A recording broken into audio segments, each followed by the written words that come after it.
You want to start a Minecraft 1.19 survival world, but you at least want some iron before you come down here in the deep dark. And you want a really great seed to start your world in. Well, I've got you covered on both of those. We're going to build this Minecraft 1.19 iron farm for Java, block by block, that will give you loads of iron. And I'm giving it to you in this best Minecraft 1.19 seed as a world download for free. Don't you go anywhere. And the first thing I want to do is find a really good spot with plenty of space. And I think this hilltop right here in the middle of these rolling plains with the village nearby is the perfect spot. It's the highest point for 24 blocks in all directions, so the golems will only be spawning in our farm. Now we're going to build this Minecraft iron farm together block by block so you can put it into a world that you've already got. It doesn't exclusively work in Minecraft 1.19, it will work in earlier versions too. However, if you've not started your Minecraft 1.19 survival world yet, why not download this world completely for free and you can enjoy it and the amazing seed that it is, with a working iron farm ready and waiting for you. However, I am really sorry Minecraft Bedrock Edition players, the mechanics are so different in that version of the game that this will not work. This is a Minecraft Java iron farm. This iron farm will take up a space of 41 by 5 blocks. However, that 5 by 5 square in the middle is the only bit that really touches the ground. And if you want to, you can have those 2 blue crosses at each end touching the ground as well, but that is actually optional. Everything else is a few blocks up by design. Everything you need for this farm is inside this chest. These first 3 rows are all the things that you need to build the farm. Now there's possibly just a couple of extra blocks in there. For example, 4.5 stacks of your structural block. You probably need slightly less than that, but it's best to have the right amount. Down here we've got 2 name tags. You're going to need an anvil to be able to change the name on those. This zombie spawn egg and this villager spawn egg represents the fact that we're going to need 6 villagers and 2 zombies. Pause the video, take a screenshot, do what you got to do to get those blocks in. Let's go. I'm using 3 double chests in this farm. I'm going to place 1 double chest there, 1 double chest, shift clicking on that, and then a 3rd double chest into that as well. I'm then going to get some hoppers. I'm going to click a hopper into the side of that one and click a hopper into the side of that one. I'm then also going to come along the middle of this chest and go 1, 2, 3. You do need just a little bit of iron to make this iron farm because you've got to be able to collect the iron ingots from the golems. But 25 iron ingots isn't going to take you very long mining. You are then going to place a torch right in the middle of that square there. That's going to light that up because we need to build a tower. I'm using these mud bricks because, well, it's 1.19. We've got to use a 1.19 block, right? Now, you could make this solid if you wanted to, in which case you wouldn't need that torch, but that feels like a waste of blocks to me. So let's just get this up to the level of those hoppers across the top. I love the sound this mud makes when you place it down. Listen.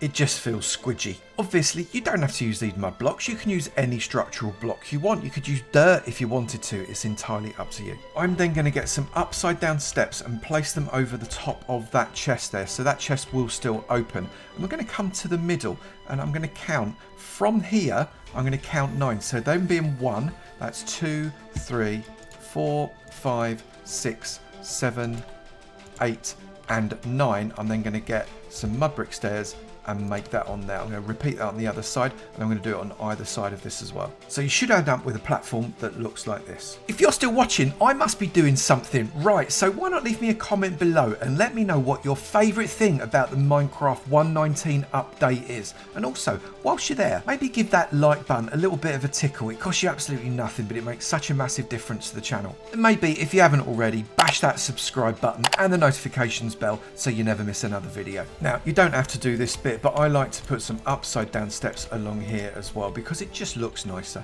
Do that on both sides.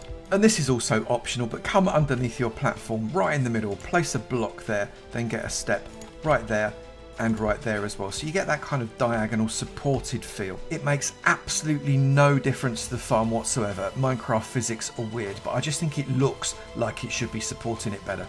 If you did place those steps, place a 1 high wall all the way around on top of them. If you didn't place the steps, then build a 1 high wall so as it surrounds your 3 by 8 platform that extends from your hoppers. But do make sure over that top chest you've got 2 upside down steps, otherwise you won't be able to open it. You are then going to put an additional 2 high wall just at the ends of each side of the platform over there as well. And between those walls, I'm placing glass, a 2-high wall of glass all the way along on both sides. You don't have to use glass. I just like to be able to see in and see the golems die. You can use, again, any structural block you would like. However, in this central area, it is really important that you use blocks that are not flammable because we're going to be using some lava. Place a sign on the glass block or whatever block it is you've used just above those hoppers.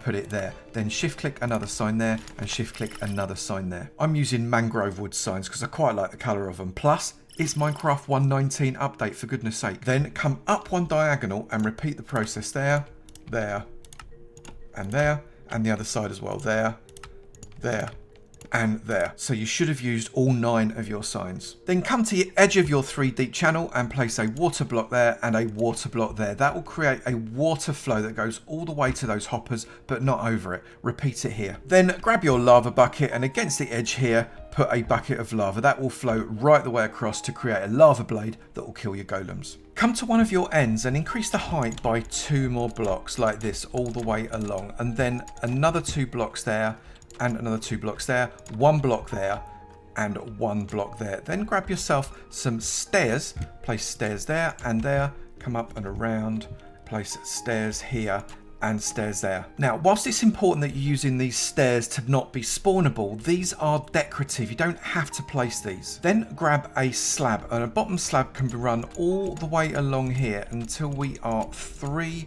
blocks away, 3 glass blocks away from that edge. We're then going to place, again, a 2-high wall there, all the way along, another 2 blocks there, another 2 blocks there, 1 block there, and 1 block there. We're going to come back down to place those stairs exactly the same as the other side, there, and place them on this side also, there and there. Now 1.19 has changed the blocks that are spawnable for iron golems, so things like glass and leaves now are spawnable. We need to make sure that we're using blocks that are not spawnable on the top of our surfaces, like these bottom slabs and these stairs. And once you've got them all placed, it should look something like this. Then from one end, come to the center and come out a further 4 blocks, 1, 2, 3 and 4, and run blocks on either side of that, so you've got a 3x4 platform like that. Then get some stairs and run stairs upside down all the way around this platform. Place 3 temporary blocks on here and grab some mangrove gates. I'm using mangrove, doesn't have to be mangrove,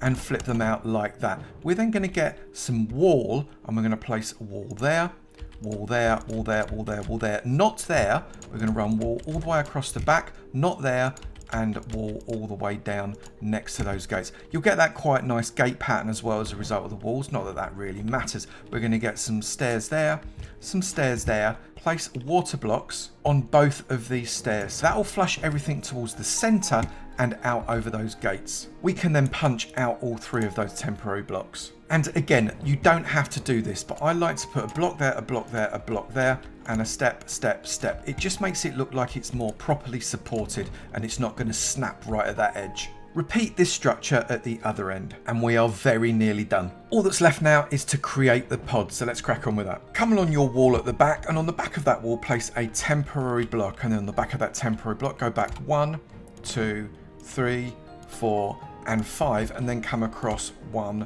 2 in that direction, and 1, 2 in that direction. You're then going to make a 5x5 platform.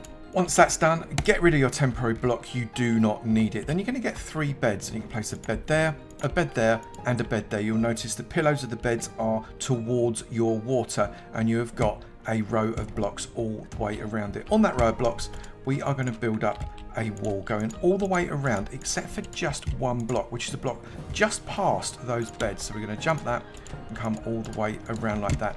We're going to take out this block at the end of this last bed there, and we're going to place a lower slab right there. We're going to place a temporary block there and a solid block there. We're then going to place glass, and again, this doesn't have to be glass, but I do love to see my villagers all the way around in a horseshoe, so as you've got 2 coming along the side and 5 across the front. We're then going to get solid blocks coming there, there, there, there, there, there, and there, and we're going to place a glass block right here. That's a temporary glass block, not a permanent one. We're then going to get another block here and go all the way around, place a block there and come all the way around these glass blocks as well. We then have to place some stairs, and they've got to be in exactly the right place, so do watch carefully. We need to place a stair block on the block above that temporary block, so as it is upside down like that, and then another stair block equal to the level of the current block. So we can get a solid block and place it on top of that stair block. So you can see we've got a stepped stair going all the way down like that.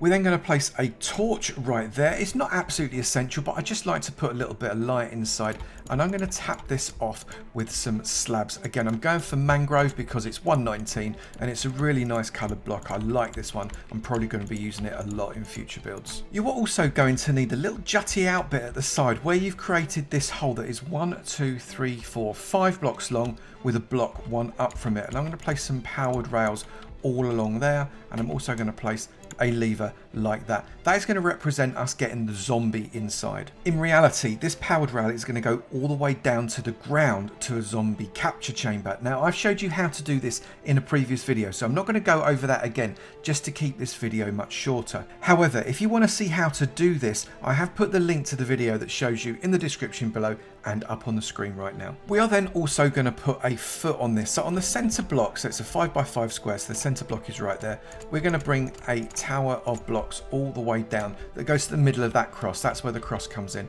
I'm then going to place feet so as it looks like it is supported at the bottom, and feet so as it looks like it's supported at the top. It looks like a nice solid pillar right there. That is that pod completed. Repeat that at the other side. And you can totally play around with the design of these pods. This one, I've nicked out the corner, replaced it with a wall, and just extended that roof out one block so as it looks a little bit more overhanging and a more interesting shape. It makes absolutely no difference to the function of the farm whatsoever, but it just might look nicer. It's entirely up to you how you want to play it. And now we just need to get the villagers in. And again, so this video doesn't get too long, I've showed you how to get villagers into the pods in that same previous video that I mentioned before, so I'll refer you back to that again. Our villagers are sat inside these pods at both ends. It's important to get both sets of villagers in first. Now, we just have to wait until night time. For this farm to work, the villagers need to have slept at least for like a fraction of a second. It is now night time and those villagers have instantly gone to sleep in their beds. So it's time for us to ruin their night and bring in a zombie.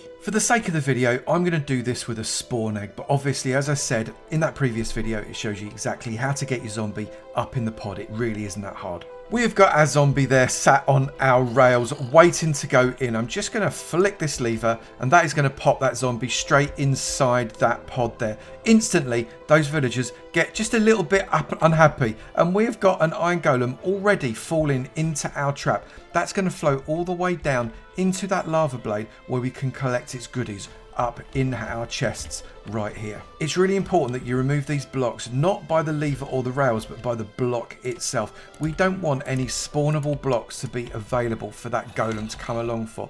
I'm then going to name tag this zombie. That's a very interesting name, we like that very much. And then I'm going to close off that block and I'm going to replace that temporary glass block with a solid block. I'm then going to come around the back and in the middle there, I'm going to take that out. I'm going to take out that temporary block and replace that block. So we now have got an area that these zombies are going to be scaring the bejesus out of those villagers. But every now and again, they'll hit a blind spot and that villager will lay down, meaning that they don't get fatigued. What can happen in a iron farm is that the villagers don't get a rest from seeing that zombie and they will soon stop producing iron golems because they're exhausted and you need to avoid that. Then being able to lie down even for a split second solves that problem. You just need to repeat that process at the other end. And very soon you'll have golems flowing in from both ends of this farm, doubling the amount of iron that goes into it. We are now going to put this farm to the test. We're going to leave it for a single hour. I'm going to empty out these chests and we're going to see how much iron we actually get. Let's go.